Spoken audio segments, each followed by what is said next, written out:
If you're running meta ads for a shop and your lead quality just feels god awful, here's 3 things you can do to increase the lead quality. We just took a shop that was working with another agency and they were closing their meta ad sets just 1%. We took them all the way up to 11%, and I'll show you the 3 things we did to help increase the lead quality. The first thing we did is actually made it a little bit harder for the lead to get in contact with the shop. Now, I know this sounds counterintuitive because we want as many leads as possible, as cheap as possible, right? But that's not always the case. We took them off of using on Facebook lead forms, which again sounds great because it's so easy for a lead to submit their contact information to you. However, all they have to do is click on one button and they submit their contact information to you completely. And actually, Facebook autofills the form to whatever information you use to set up the Facebook profile. For me, that's way outdated on that one. The second thing we did was we swapped out the content that we're using. Previously, they were using a lot of B-roll shots of just kind of applying the coding, applying PPF, cool little B-roll shots of the car they had in there. It was a BMW M3.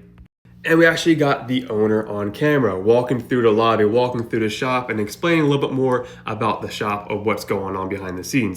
Now, what this did immediately was increase the amount of trust that person had in that shop. They saw they're a legitimate person, legitimate shop, and they see everything going on behind the scenes. The last thing was actually we built a system around capturing a lead after they submit the contact information. Speed to lead is by far the most important metric you need to track when you're trying to close more deals for your shop.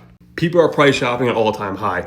If you take 5 minutes, a day, 2 days to get back to a lead, that person is probably already in a sales conversation with another shop. We have instant texts that go out. We have lead nurturing emails that help educate the lead a little bit more about what happens in the shop. And overall, just have a much better system that helps take a uneducated lead into the shop. By the way, it's something we build for a ton of shops all across the country. So if this is something that you need help with, shoot me a DM.